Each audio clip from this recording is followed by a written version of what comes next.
this world into the place we are hearing out of the vision of Minister Louis Farrakhan. And with that, if we could receive our minister with a due reception.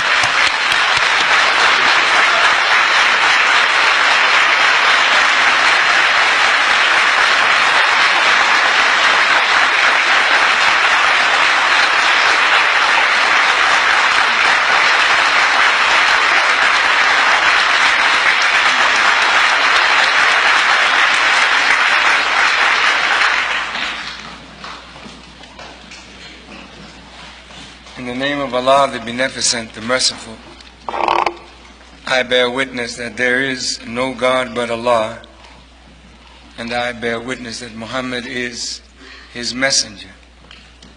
My dear brothers and sisters, thank you so very much for your presence tonight. It's always a joy to be here and to see you, although we're moving almost at whirlwind pace. Yes, and we have not had a chance to rest hardly a moment in the last 7 weeks. And it doesn't look like we'll get any for several more. Tomorrow, if it is the will of Allah, we will be on primetime live on ABC. I think that's channel 7. Yes, sir. And we had to deliberate for a long time to decide which of the many shows that we are being offered now to finally take.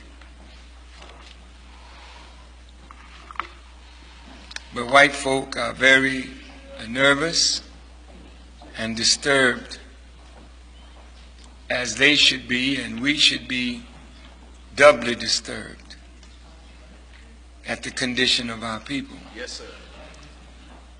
And nobody is addressing the concerns of black people adequately.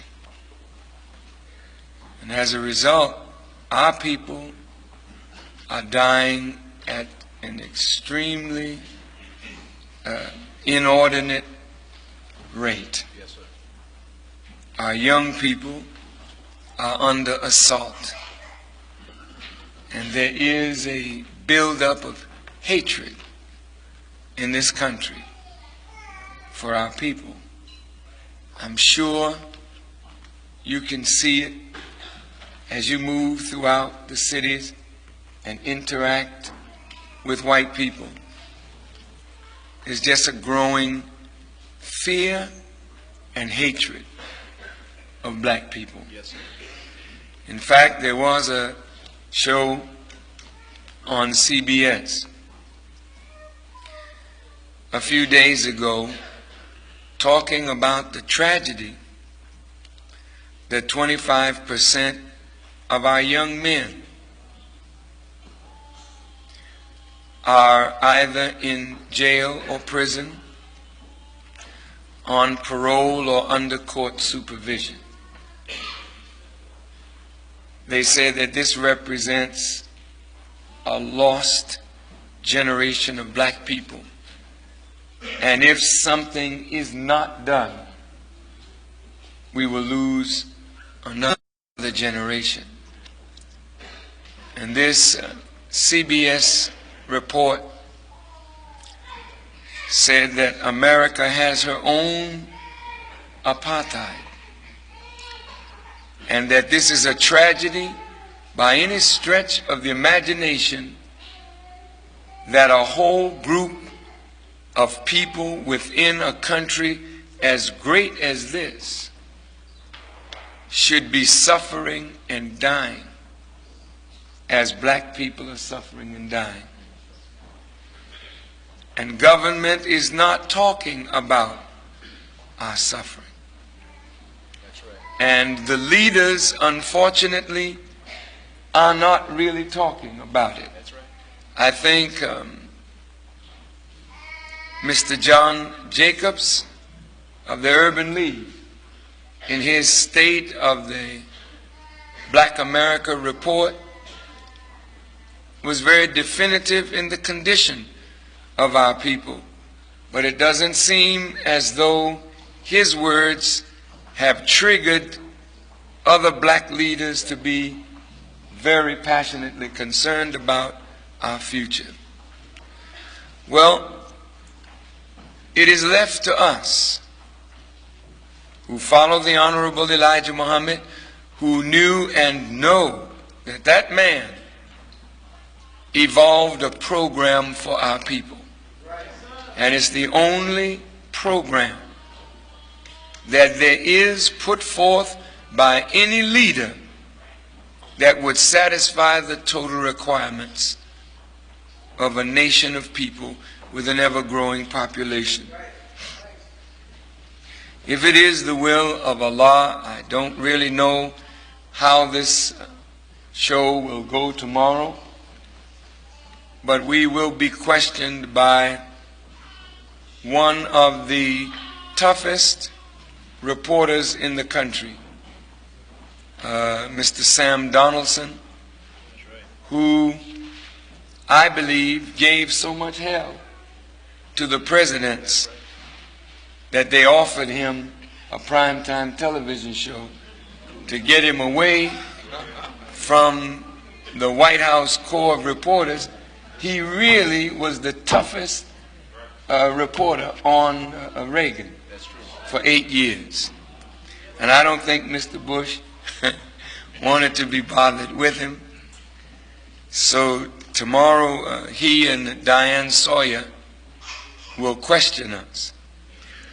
Now I want to go right to the subject matter because I am a little exhausted and I didn't want to disappoint you. Envy is one of the worst kinds of spiritual diseases. Any one of us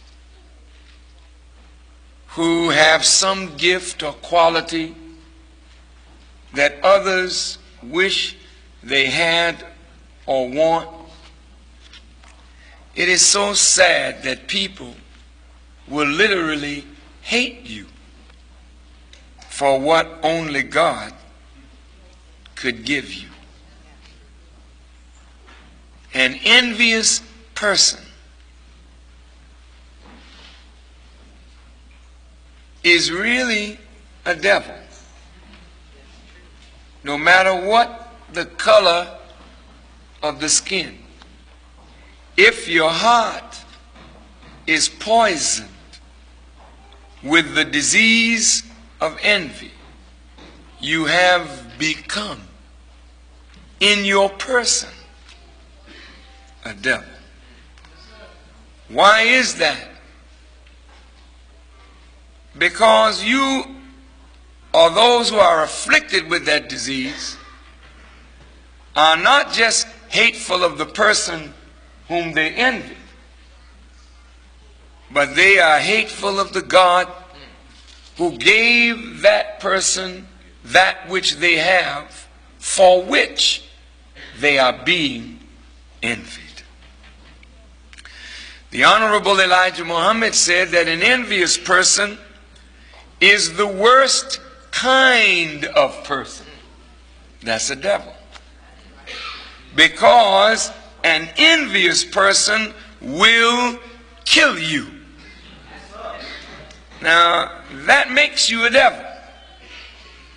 Because if God is the giver of life and the giver of gifts, and someone is envious of you because of some gift that God gave you, and that envy reaches the point where it becomes hatred, and then hatred gives way to murder, then that person who would rob you of the life that God gave you because of a gift that God gave you. That's the worst kind of human being. Now, each of us in our lives have met jealousy and we have met envy. In a magazine called Psychology Today that came out in December 1989, in an article by Mrs. Jane Ciabattari titled, "Will the 1990s be the age of envy?" The title on the cover was put this way: "Envy will turn you upside down." Boy, that's a heavy statement. Envy will turn you upside down. She writes, as the door closes on the era of having it all. Well, that era has never opened it up for us. She said, "We are ripe for a dangerous epidemic of envy. Are you susceptible?" Now, we have never had it all, but everything that we have had, every organization that we have built, has been destroyed from within because of envy. So even though we don't have it all, we'll never get it all unless we can uproot and destroy this disease of the heart called envy. Now, this woman described the state of envy that many people would degenerate into. And this is why on Sunday I read from the Holy Quran a chapter of refuge. Because right now, we as Muslims, and I in particular, have to seek refuge totally in God from the evil of the mischief of created things. When a person is envious or hateful, they can take that which is natural, created by God, and turn it into that which creates mischief.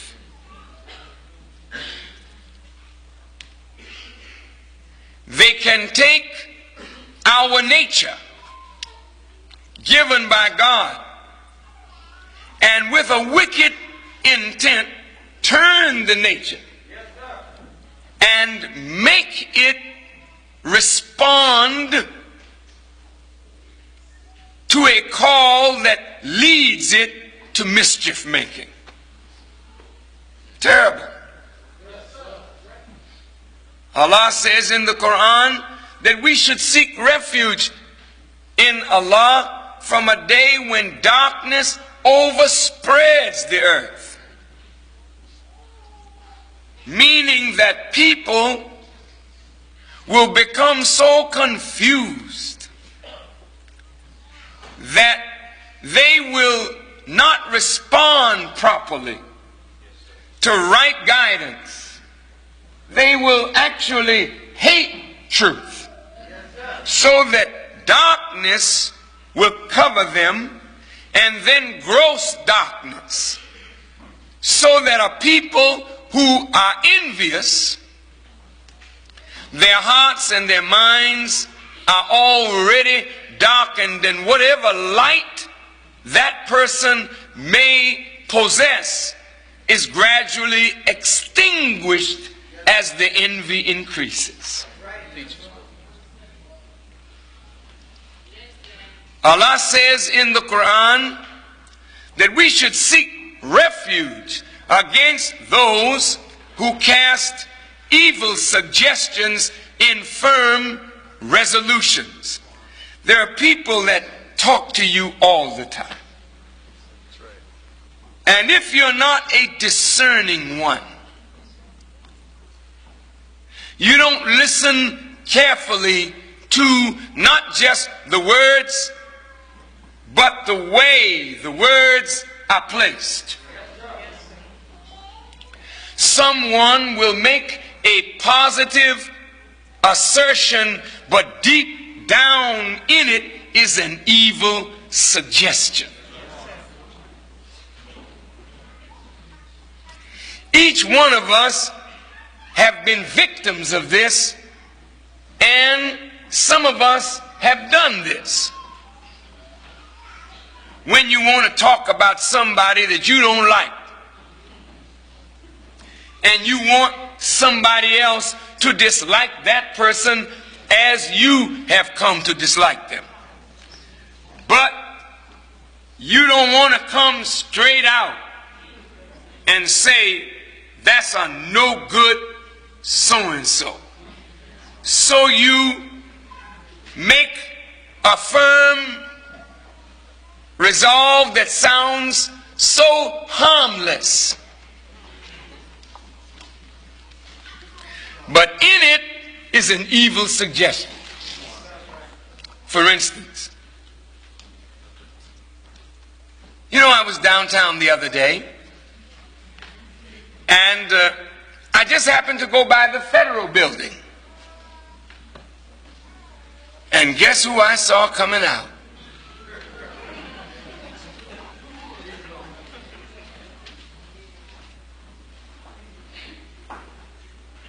And then they name a person. What?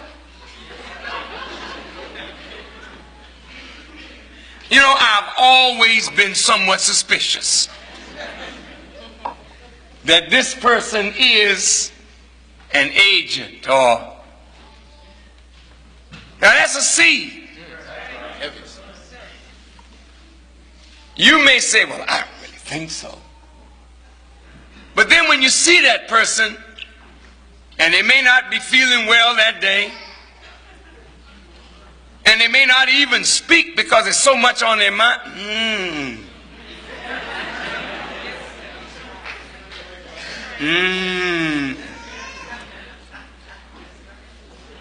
A seed dropped so skillfully, you could never accuse the person of saying, they just said, I was by the Federal Building and I saw so-and-so coming out. Looked like they were coming from the floor that the FBI office was on.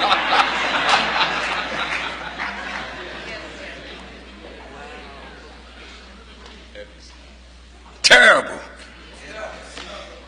And how many of us fall for that?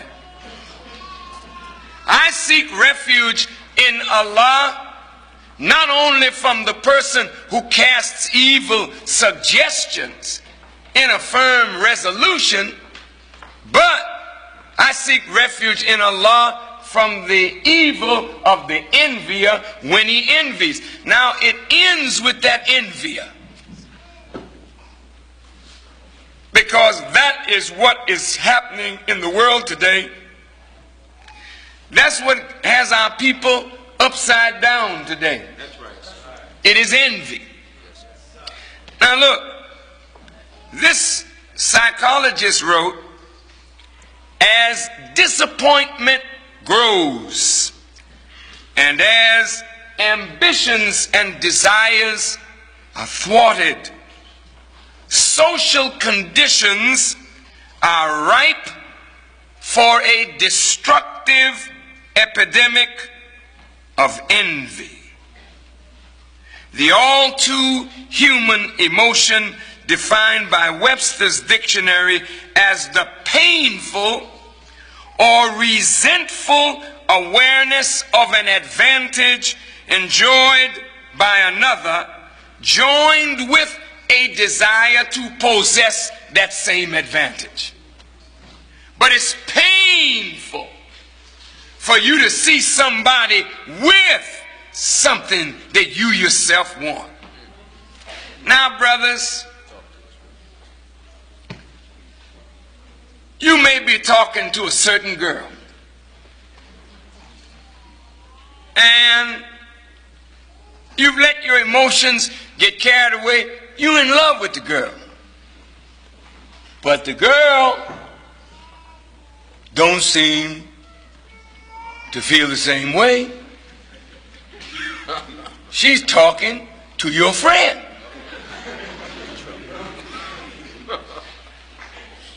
Now, ain't that a kick in the face? Now, the more you look at the girl, the more you like the girl, the more you want the girl, the less the girl pays attention to you. Then you begin to look at your friend real strange. Y'all grew up together, you all went to school together, but now something is growing in the heart. Y'all walk the street together and you hear him talking about this sweet little girl, you know what I mean? And every time he talk about it, you grit your teeth and act like you.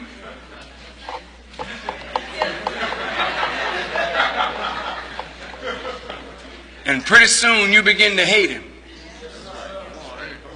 Because it's like he's taking something from you. It could be jealousy. But jealousy is born out of love. But envy has its root in hate. Now look, this writer says, envy is not a gentle emotion. Envy is not a passive emotion. Once you envy somebody, you gotta act. It's heavy. Envy is aggressive. Not only do I want what you have, and I want you not to have it, I want to take it away from you. And if I can't do that, I'll spoil or destroy it or you. On television today, they were talking about young black people killing each other over sport jackets, over certain kind of shoes, sneakers. Now, man, somebody walk up to you and you got LA Gears on. Or Reeboks. And he said, well, I like that. He don't like it for you. He likes it for him. All right, nigga. Take off them sneakers. You look at him and say, hey, man, what you talking about, man? He pulls out a gun. He's serious. And not only will he take your shoes, he'll kill you for resisting. There's a Muslim brother in Detroit last week, looking sharp, had a nice coat on, standing on the corner, getting ready to take a bus. Somebody walks up to him with a gun and said, look, I want that coat. He said, man, you must be out of your mind. He turned his back to walk away from the man. The man shot him twice, took the coat. Luckily, the brother is alive, but he's damaged. But he just came out of the hospital and hopefully he'll be all right. Envy. An envious person is the worst kind of personality. As Muhammad says, for they will kill you. I'm getting to something.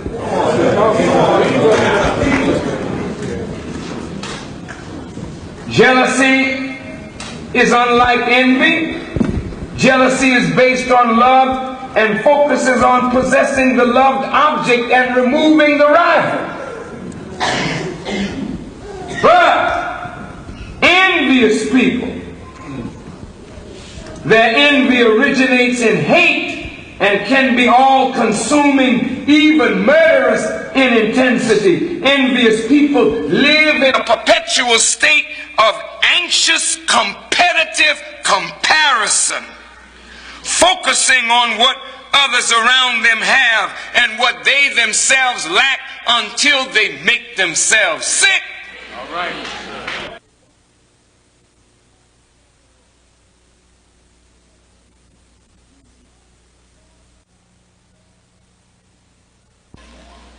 This is why our houses and our communities are so destroyed, because we envy and we refuse to give credit where credit is due. Cain and Abel were brothers. Abel pleased God with his offering. Cain offered too. But because God did not accept Cain's offering, Cain became envious of his brother.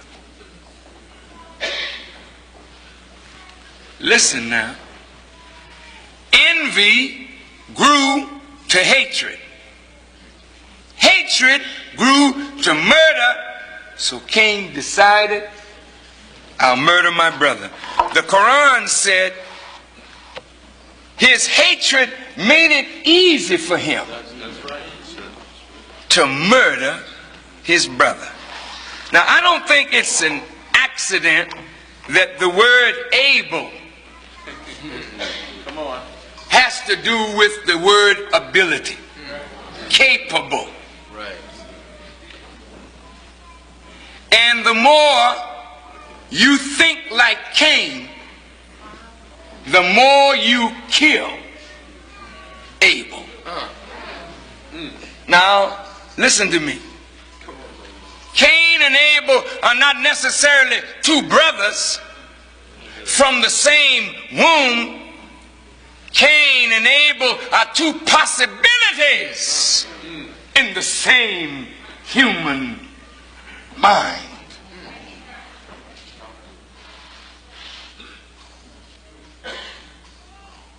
Out of your mind, you offer. Cain was willing to offer from the ground. Abel was willing to offer life. God accepted the offer of life and rejected corn from the ground. He wanted Cain to know something about what pleases him. Yes, sir. It don't please God that you sacrifice corn on the altar or some material thing. What God is asking is, give me your life. Yes, sir. And if you give me your life in return, I will bless you. But if you try to give me offerings that is easy to give, corn, hell, you didn't grow it. You plant the seed there, it grow. You take some corn and put it on an altar and give it to me. Well, that's nice. But that ain't about where it's at. All right. Excuse my language. We get the point. So Cain offered, Abel offered, I think it was a sheep or some living thing. Yes, sir. And from that Genesis, it grows till you get to the New Testament where Jesus comes. And Jesus makes the perfect offering. He offers his life. That's what God wants. He don't want you holding back, thinking that you can buy your way into heaven with $1 or $1,000 or $10,000, because the scripture says it is easier for a camel to go through the eye of a needle than for a rich man to enter the kingdom of God. A rich man would give his riches, but himself he holds back. The greatest gift you can give to God is the gift of obedience of your will and submitting your will to do his will. Then you have given it all. And when you give that to God, God accepts and rejoices and blesses. Now the Cain of self. Every time you get ready to give of yourself to God, the Cain of self tries to interfere. And every time Cain wins, you lose your ability to see, to think, to plan, to foresee. And that's why the righteous, the vision of the righteous is limited, because their wickedness have crushed their ability to see. So they have eyes, but they can't see. Am I making myself clear? Now, right within your own self community, there's a battle going on. And these two opposite poles, the spiritual and the carnal, are at war with each other. Yes, sir. And if the carnal is able to kill the spiritual, then the spiritual power is no more. You have no more spiritual ability to rise above the grave of your body. So your spirit is lost and buried in the flesh. And this flesh becomes your grave. You live for this. You can't ever grow beyond this. And that's why white folk are so sick. Because their mind is buried in their flesh. So they can only see white.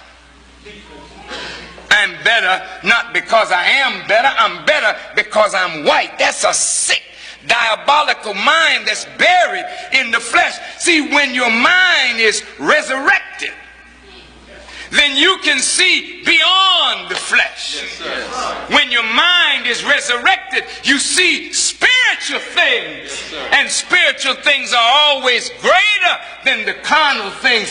And that's why the scripture said the fruit of the Spirit is love and peace and long suffering and patience and all of these wonderful characteristics. But the fruit of the carnal mind is envy, enmity, strife, jealousy. See, all of these things show that your ability, you've lost your ability, because the Cain side of self is offering flesh but won't submit the will to do the will of God. Let's go on.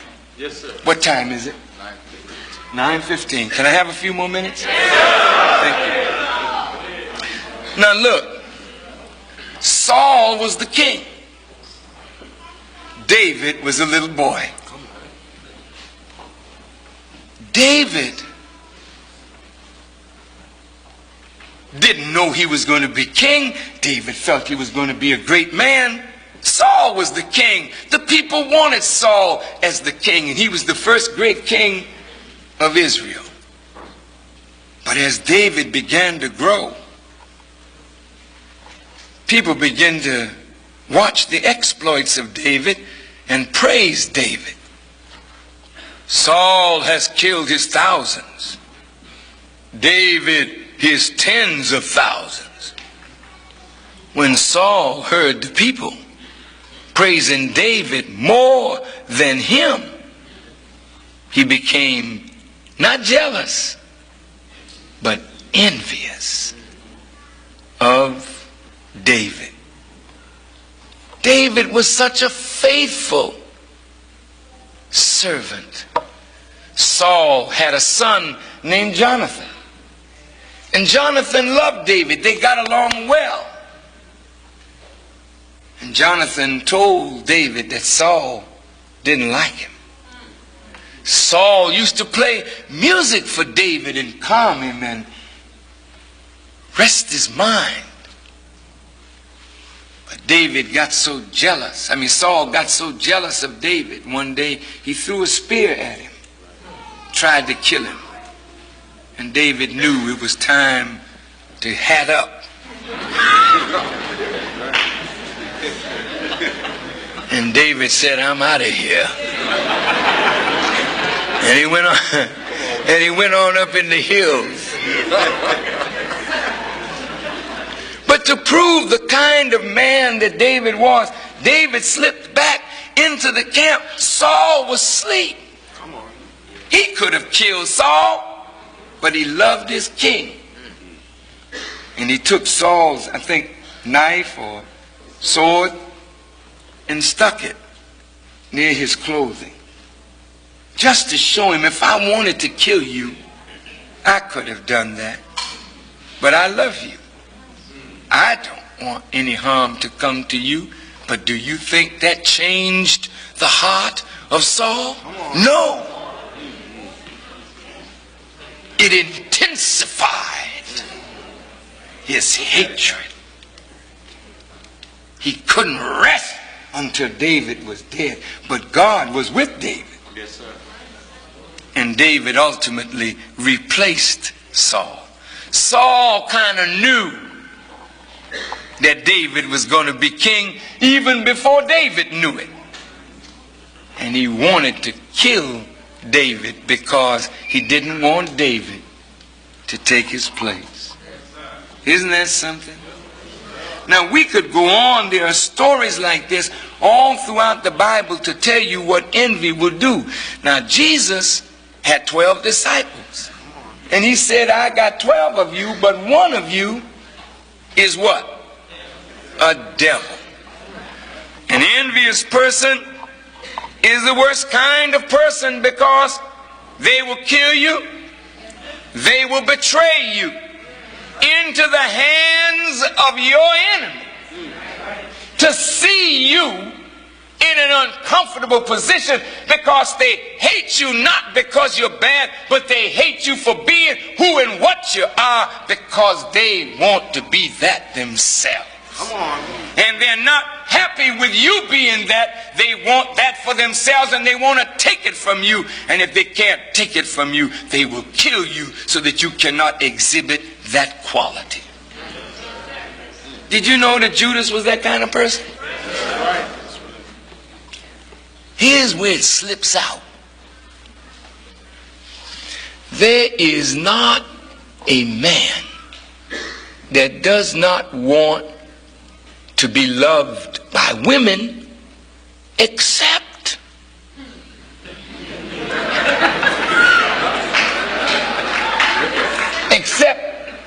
that maybe he has a little problem. But every man likes to know that the opposite sex, come on, likes us, right, brothers? I mean, is that natural or what? Hey. Now, how many of you have ever taken your wife to see Michael Jackson? And Michael go to cutting up, I'm bad, you know it. Boy, and she start going, you say, sit down.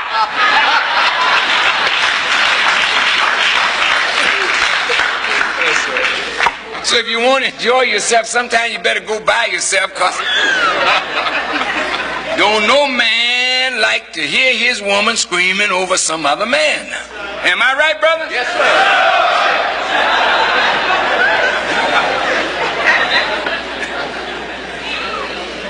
So you got to learn that if you like, what's that fine brother that sings? Luther Vandross. If you like Luther, be cool.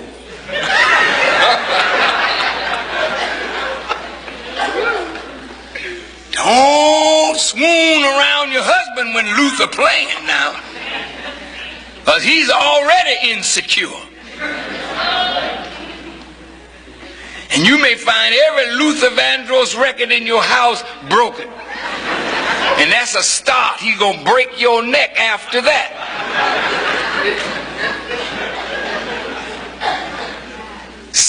seriously, no man wants you to give your attention to another man. That's out. Am I lying, brother? He's made like God. God say, the Lord thy God am a jealous God. That's right. I don't want you, Israel, to have another God beside me. That's it. That's the way a man is when he love a woman. He don't want that woman looking at nobody. Am I lying, brother?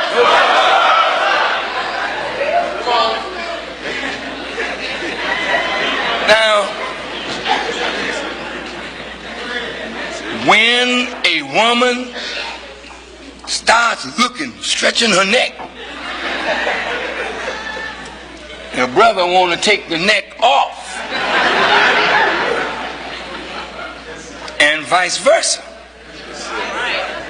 She's that way too now. Right, sisters?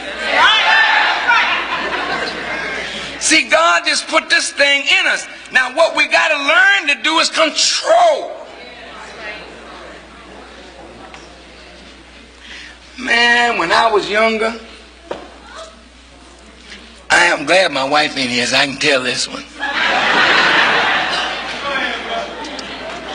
I mean, my wife is a fine woman, you know that. And, you know, when we were younger, I mean, she's fine now. Finer. But in that day, certain other characteristics, which I ain't talking about.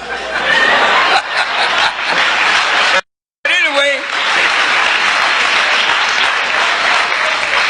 before I was a Muslim, you know, we men ain't got too much sense.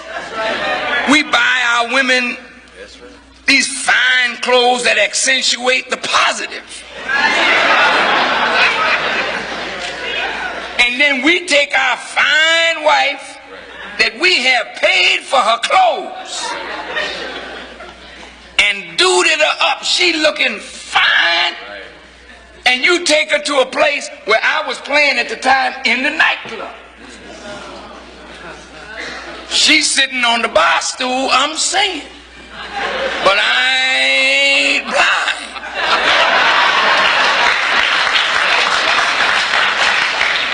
I got my eye on what is mine. And I see some dude oozing and easing up next to my wife. I'm singing, but I ain't digging this, you know. You talk about a man about to go crazy. And look like she was liking this attention, you know what I mean?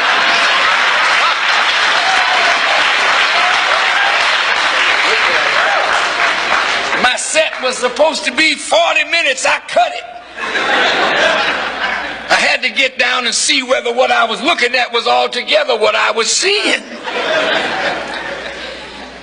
And I remember my action. I really acted the fool that night. Because I was threatening to whoop her, you know what I mean? Now she might have won that one, but I still felt I should make the threat. My wife knew I was serious, boy. But the point is, no man wants another man to be loved by his wife. Now I become a Muslim. I know that Islam is the right way. My teacher was Malcolm X. Now anybody that came along in those days, if you know Malcolm, Malcolm was a powerful black man, unmarried. So all the sisters dug Malcolm, including the married sisters, because he was the example of the man that we were trying to become. Now, brothers, here's Here's where control and intelligence and balance comes in. Yes, sir. Shut up.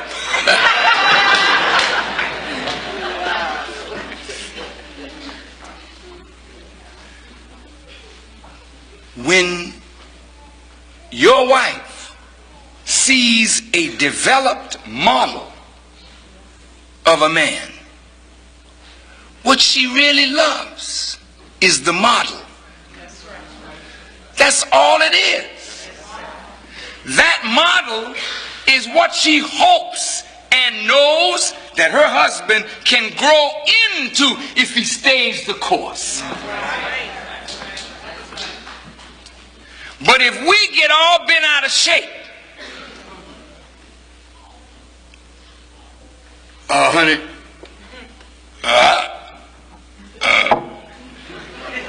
I think we ought to go to the church. I ain't coming back to this place no more. What's wrong? My wife seen a model of what God has put in her heart to love before she was born into the world. This is God's woman. And she's born into this world to love God. And when you and I grow into a receptacle in which is the wisdom and the spirit of God, your wife will love you. She can't help it.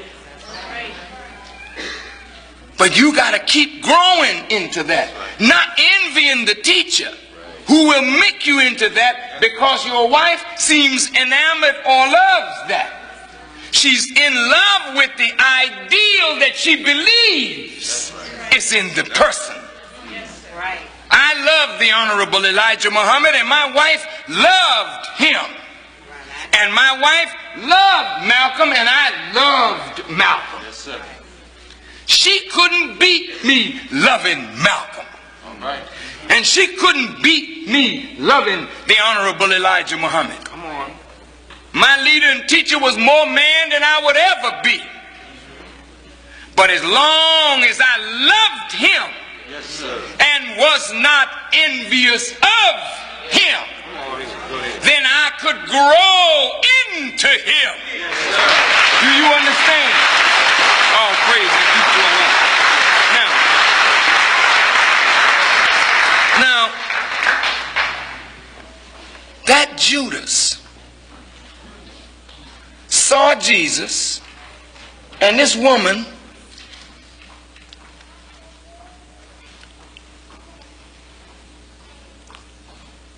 taking ointment, putting it on her hair, and using her hair and the ointment to anoint the feet of Jesus. Now, I don't know how things were 2,000 years ago, but just imagine a fine-looking woman with long hair, and she takes her hair and puts ointment on her hair and uses her hair to anoint the foot of Jesus. Judas is standing by looking. Now inside he said, damn, I sure wish he would do my hair like that or my foot like that. But he don't want to say to Jesus, hey, Jesus, I like her too. So he says to Jesus, he don't even talk to Jesus, he talks to the woman. He said, look, why are you taking that expensive ointment, rubbing it on his foot? Don't you realize we could have taken that ointment, sold it, got 300 pence and given it to the poor? Check it out. He used the poor as though he cared more for the poor than Jesus. Come on. Jesus said, oh, Judas, the poor, will always be with you. I'm only going to be with you a short while. Leave her alone, Judas. She's doing this against the day of my burial. Something about woman.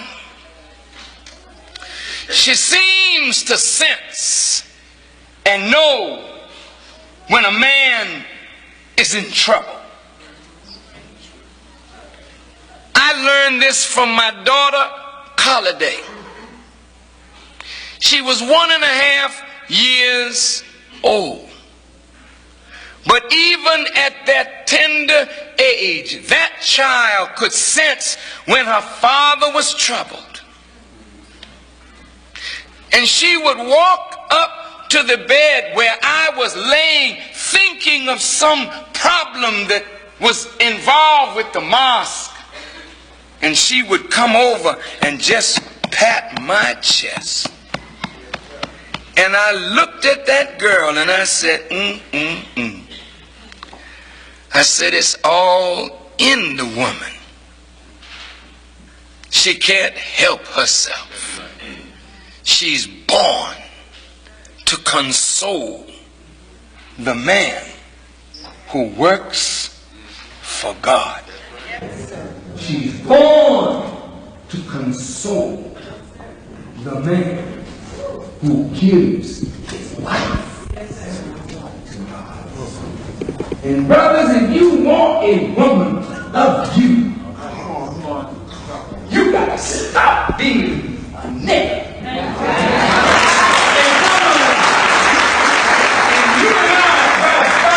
Understanding that when we live for the higher power, this woman is created by God to serve you when you serve the higher power, and she does not think it beneath her dignity as a woman to serve a man who is trying to serve God.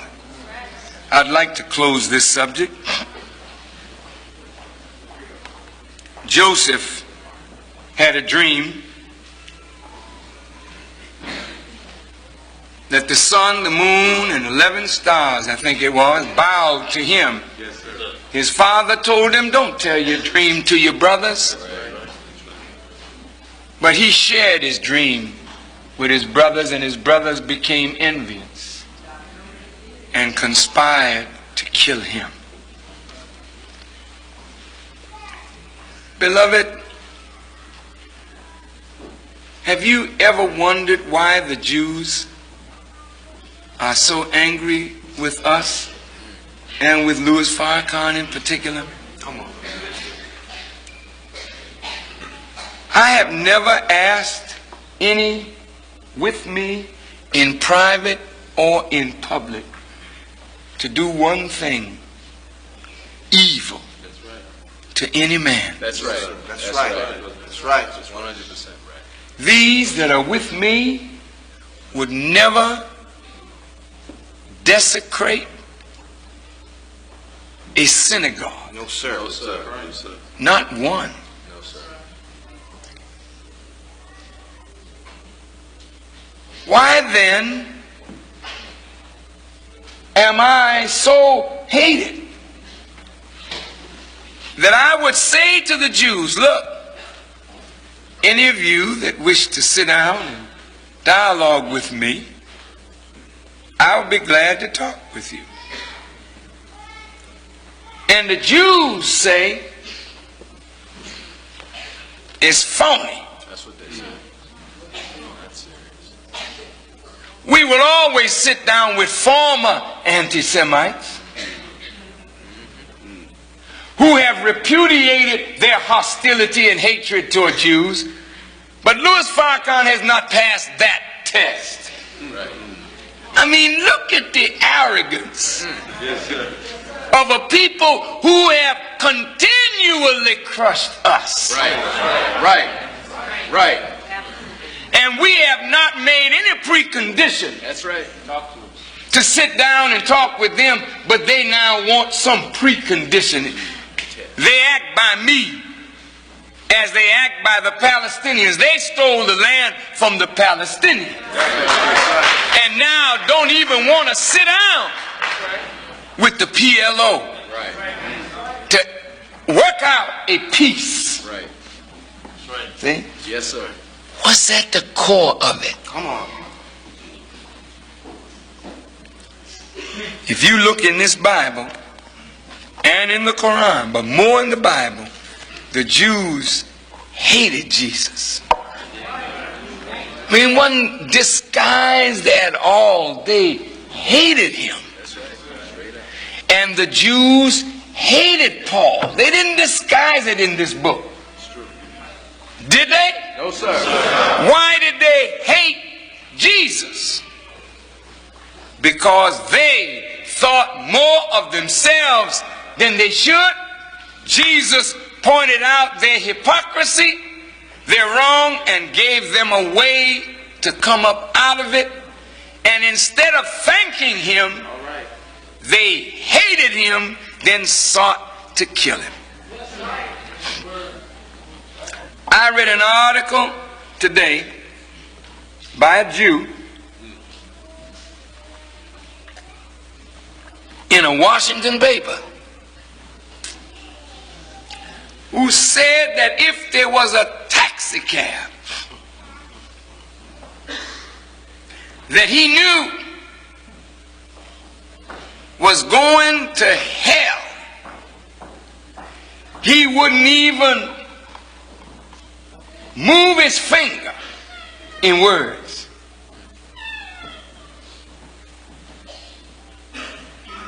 He wouldn't move his finger to call a taxi for me, even if the taxi was taking me straight to hell. Now that's hate. He don't want hell for me. He wants something worse than that. So he wouldn't even move his finger to call a taxi for me to get in it, even if the taxi is going straight to hell. Now, brother and sister, if that ain't hate, it'll have to do till the real thing comes along. But that's hate. But why do they hate me? It is because they know that we have that which will supplant their power and their rule. Yes, sir. And just like Saul Yes. hated David because David was to be the new king, Yes. Jews know that you Yes, Come on. and we Yes. are going to be the new rulers in that which God makes new. And it just galls them and grits them when a man comes along that will preach that truth, that will set you free and put you on top. Yes, So sir. now they're gritting their teeth because they are being replaced. Envy makes you the worst kind of person, for the envier will what? Murder you.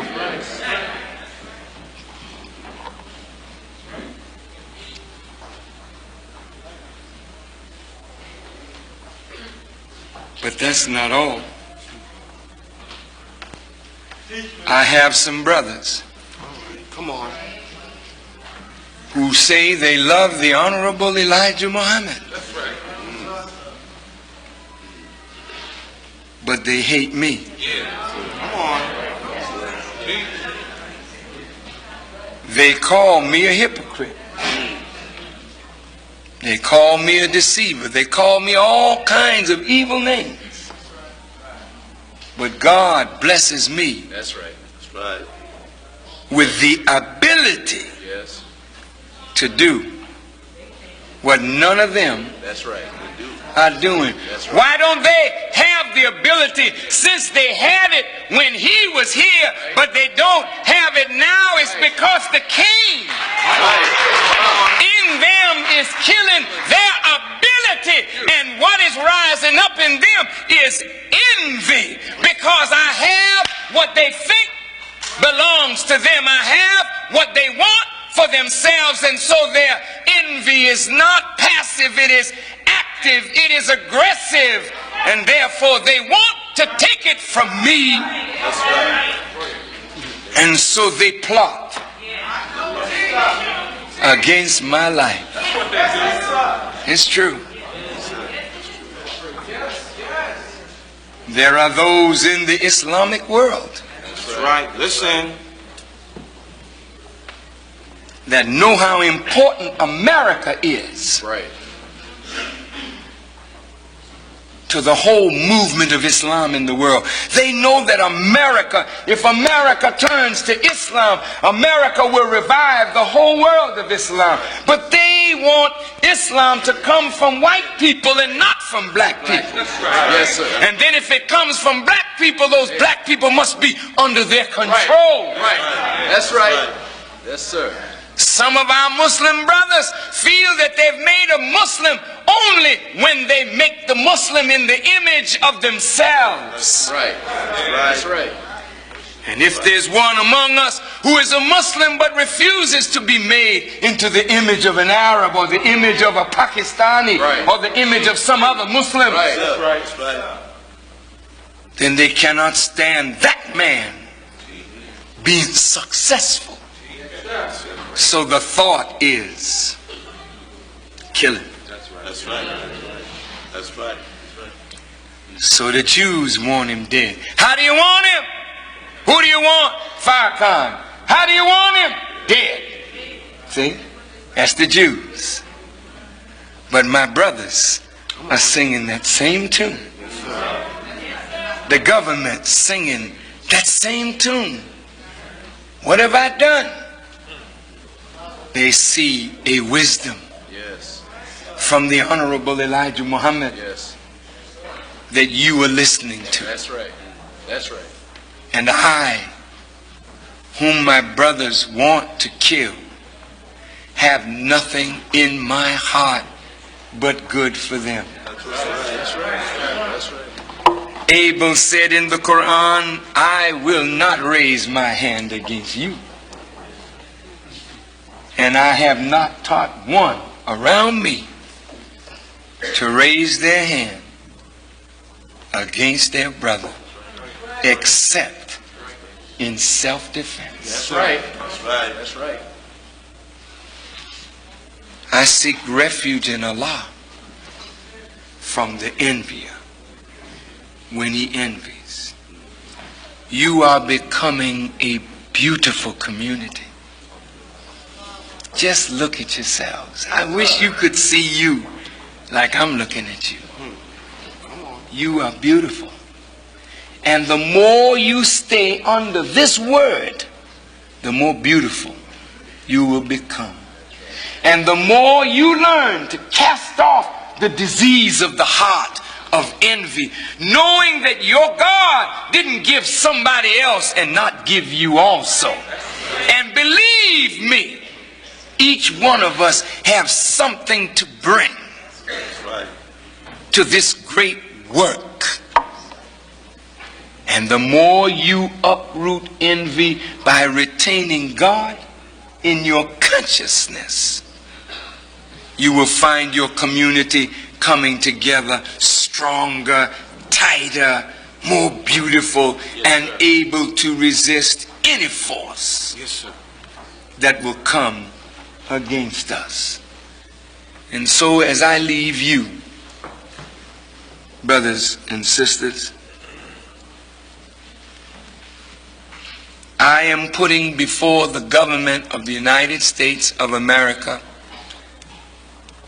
the program of the Honorable Elijah Muhammad, because it's time. Yes, sir. Yes, sir. That's right. They don't have any solution for Right. us. That's right. And I'm saying to the government, we don't need to live on welfare. That's right. That's right. Brothers, you're getting a welfare check. Sisters, you're getting a welfare check. I mean, we got to live. So if you're getting one, I'm not condemning it. But I am saying that welfare, if you turn it around, means farewell, you know? That's right. That's right. It means bye. to the spirit of self-determination. Yes.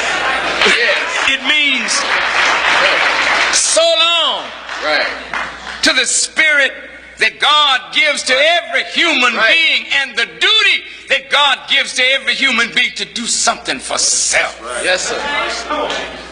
It makes you a slave. Yes, sir. Welfare. That's right. Farewell. Make it plain. Look at the homes that you live in. These apartments, they're substandard. Very few of us have a home. Most of us live in apartments, and we're lucky to get through the winter. We have to put plastic up on the windows. We have to burn little space heaters. The gas company, the oil company, the electric company, they gouge our eyes out during the winter to keep warm. Yes, sir. Why should we live like this?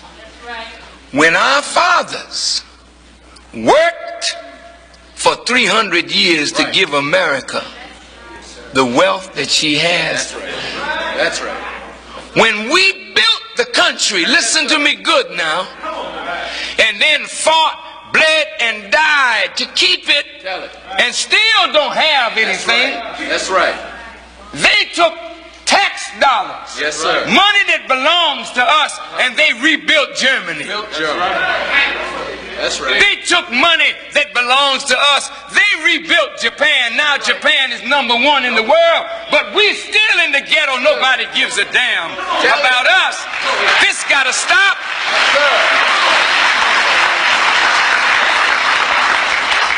So I'm saying to them, look, we don't want welfare. That's right. Just give us what you owe us. That's right. That's right. That's right. And we'll make it. That's right. Now they're giving it to the Japanese. That's right. How long were the Japanese deprived? Only 4 years. They took away all the Japanese property, put them in a concentration camp for 4 years, and they're giving the Japanese billions of dollars. That's right. That's right. Wasn't but a few thousand of them. But it's millions of us. Not for 4 years, but for 400 years. Then on top of that, every time we got a leader that would help us, they killed him. That's right. They got to pay for this. Yes, they do. One way or another, they got to pay.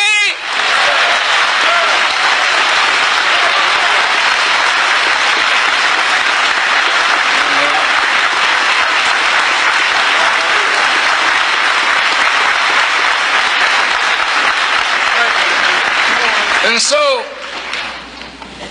we have to understand what Brother Farrakhan is asking. Yes, sir. Yes, sir. That's right. Brother Farrakhan is not saying all black people, let's jump up and go back to Africa. Right. Make it plain.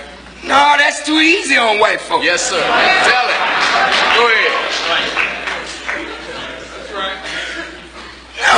No. We built this. That's right. That's right. Go ahead. This is as much ours, if not more so, than these second generation and third generation whites who just got here. When they got here, they met us here. That's right. Yes, sir. We're not saying we all should pack up and go, but what we are saying is, look here, integration was a hypocritical trick. Right. You all know you never intended to reconcile the differences between black and white. That's right. Tell the truth. We fared better under segregation than we are faring under integration.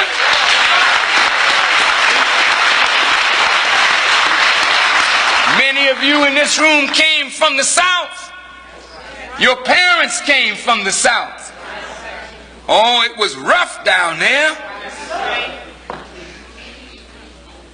But look, we had our own bus company. That's right. That's right. Our own hotels, Yes, sir. motels, Yes, sir. filling stations. Come on. That's right. We had our own insurance company. That's right. Segregation forced us to do something for ourselves. But the moment they said we could spend our money with white folk, right, our bus companies folded, right, our filling station folded, right, our hotels closed down, our motels closed down, our restaurants closed down, our insurance companies got weaker. Right. Right. We didn't gain. No, sir. The Jews gained. That's right. Tell the truth. The sissies gained. Women gained. But the black people who fought and died with Dr. King, the little black brothers who threw Molotov cocktails and lit up these cities. Right. Right. What did you get from it? You got nothing but your firebombs put black people on the newspapers, on television, in boardroom, and in white folk bedroom. Right. That's right. Right. And you still in the ghetto. That's right. Getting worse off. That's right. Somebody has to speak for that. That's right. That's right. And the Honorable Elijah Muhammad told me, don't speak for some. That's right. Speak for all. And so we propose this.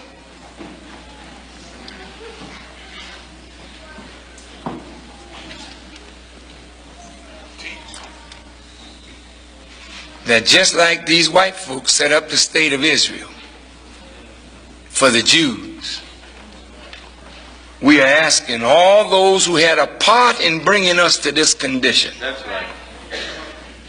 You got to help black people get up out of it.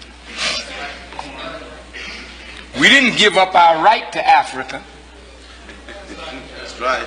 When you kidnap somebody from their home and hold them in another place for some time, that don't mean they can't go home if they want to. All right. But if you keep me in a house and then you make me build a house, then fight to keep the house, then I recognize that I got a house of my own. Part of your house belonged to me, but I still got a home to go to. That's right. Look at this now. Go ahead. What I'm suggesting is that these white folk are putting our young people in jail. That's right. Killing them, warehousing them, destroying them. I'm saying let all the prisoners go free. Look, we got 600,000 strong black men in jail. That's right. And some of you been there too. That's right. And you know you ain't no criminal. That's right. Come on now. All right. Brothers, if I ask you a question, I want you to be honest. How many of you have spent any time at all in the Cook County jail or in any jail? Would you raise your hand? Now let's look at this. Okay, thank you. Sisters raising their hand too. Thank you, sisters. What, would you raise them again? All right, thank you. Now look, if you spend any time in jail, now listen to me. Do you see yourself as a bad person? You see yourself as a person that never was offered the right chance, the proper opportunity. You're not bad people, brother. But you know the moment you go to jail and get a record, you keep on paying for the little jive crime that you did. Nobody wants to hire you because you got a record. Is that right? That's right. How many of you that have been in prison can't seem to find a job? Would you raise your hand? That's not bad. That's not bad. That's not bad at all. Now, brothers and sisters, what time is it? 10 o'clock. Gotta go. But what we're saying to white folks is this. We know the government got a plan to kill our people. That's right. Keep telling us. And we're saying to Pharaoh, look, all right, don't kill them. That's right. Let them go. That's right. If you don't have anything for them to do, you're not going to prepare a future for them, let them go and let us prepare a future for ourselves. That's right. We believe that on the African continent, there are millions of square miles of land that are unused. And what we are asking our brothers and sisters in Africa is, give us, your brothers and sisters in the Western Hemisphere,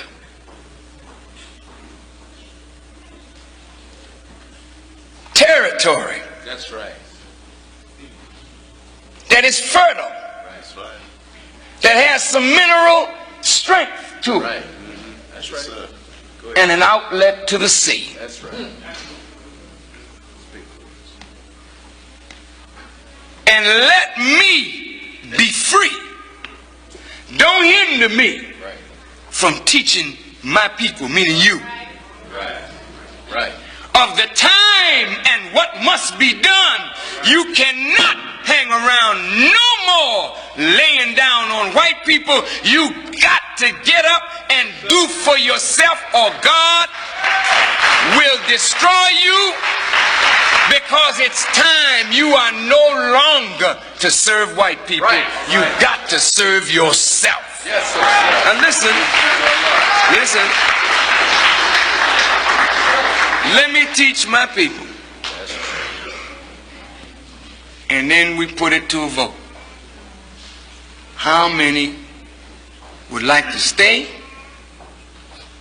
And how many would like to go to build a new nation for our people? I'm not asking you to say anything right now. I'm asking you just to think on possibility. Now, all the Jews didn't leave from wherever they were. That's right. That's right. Some went to make Israel. And they made Israel a hope for all Jews. Come on. That's right. That's right. Israel was a desert 40 years ago. That's right. But with some money and ingenuity, That's right. they've turned the desert That's right. into a paradise. Now look, Africa ain't no desert. They got plenty of deserts in Africa, and we don't want nobody dropping us off in those deserts. That's right. Tell them, brother. But look, wait, just listen to this. Look at what we've gained. Look at the knowledge that's among us. We are the most knowledgeable black people anywhere on this earth. That's the blessing of growing up in Pharaoh's house. We've learned all the arts and sciences of the world ruler. Now we can take it a step beyond with the knowledge of self. Now what I'm asking white folks to do, now listen to this. Give us the reparations that we are due. Okay? Let the prisoners go. Let them do their time building a new reality. You don't see them anyway. So how you gonna miss what's hidden away in a prison? Right. Now you sisters that ain't got no man, listen to me good. 600,000 black men that ain't got nothing but time to pump it up. And they in jail, buff down. That's right.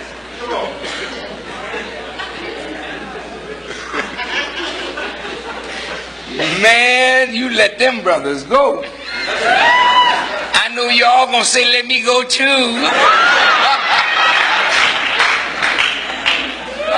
Now suppose we got territory. Right. And we said to the government of America, okay, the money that you are paying to upkeep them in the jail,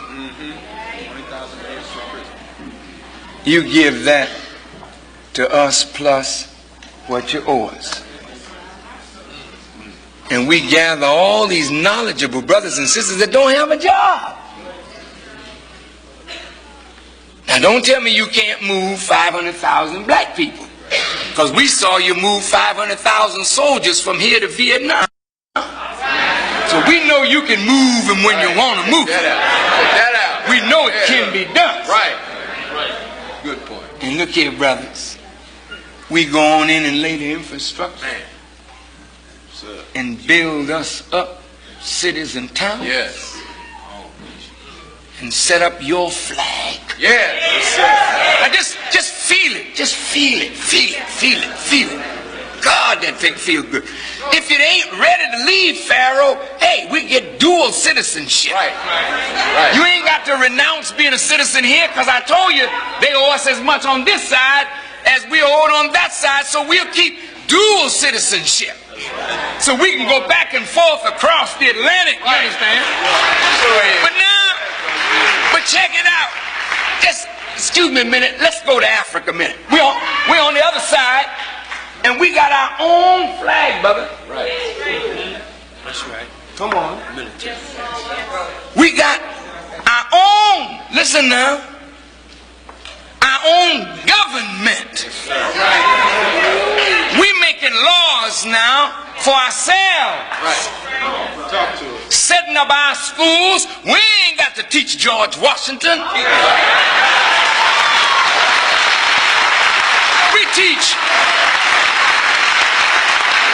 We teach our children that which makes them strong in themselves. We go to building, but we got to reform. And you see, when you're building for yourself, there's your reformation right there, man. You are not a criminal. And when you see the work of your hands building cities and towns, and you stand back and look, and this one is called so-and-soville. All right. Maybe your name. Just think about that. Name the towns after your heroes. I have to live in Chicago, New York. No. Come on. We in Garveyville. Look,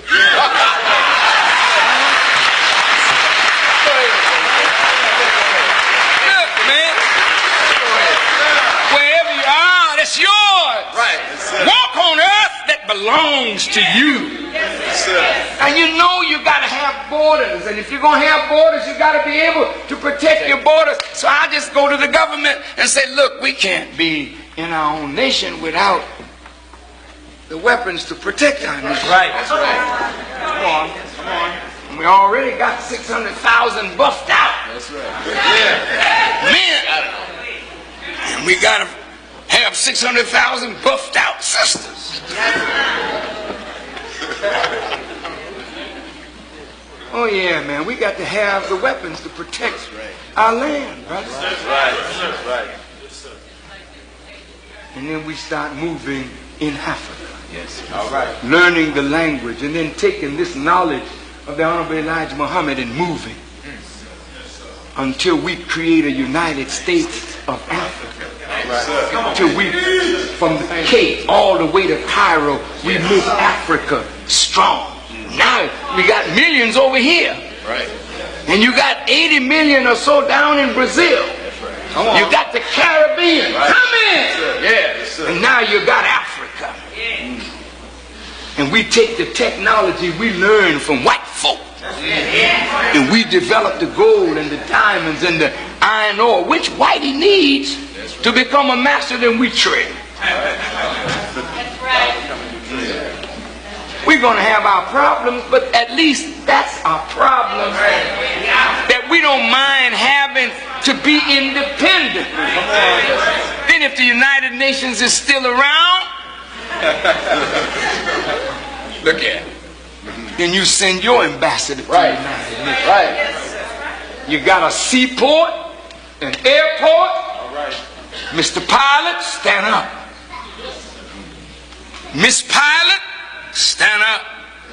Navigator, shipbuilders. All right. You need all of that when you're talking about building a nation. We have to build the infrastructure of Africa to tie every African nation together with railroads, brother. Yes, sir.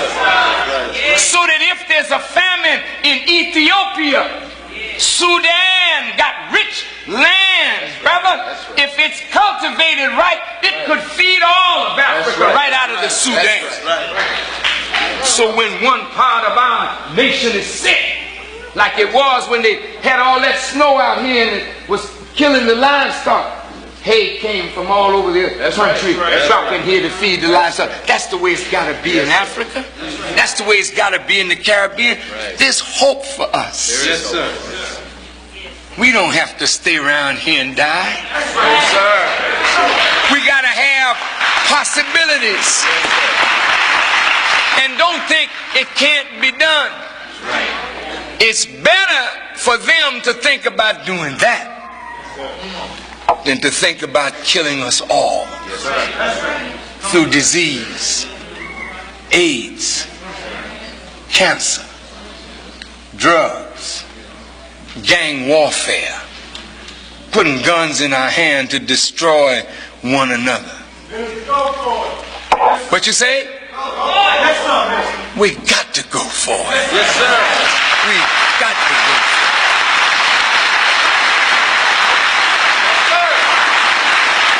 So, I thank you. I thank Allah. I thank Allah for this day and for each of us, and for the time that has brought us to this point where we are ready now more than ever to do something for ourselves. Now, as you leave here tonight, I want you to remember what you were taught. And I want you to look in your hearts and see if you feel something against your brother or sister because of something that they have that you want. And I want you to ask Allah tonight to help to remove that from your heart. And remember that you are not a righteous person. You're not a good person. You're not a Muslim until you want for your brother what you want for yourself. Until you want for your sister what you want for yourself. And what do you want for yourself? The best. That's right. So when you see your brother with it, know that yours is coming too. Yes, sir. May Allah bless you as I greet you in peace and thank you. Assalamu alaikum. Allahu Akbar.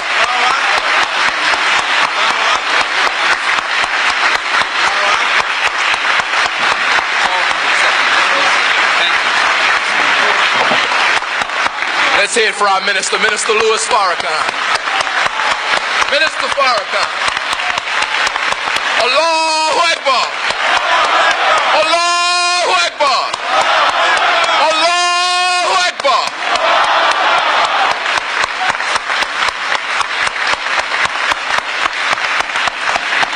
Brothers and sisters, if you would please be seated and hold your seats. We'll be out of here in just a few minutes. Again, as always, we've had a delicious spiritual feast.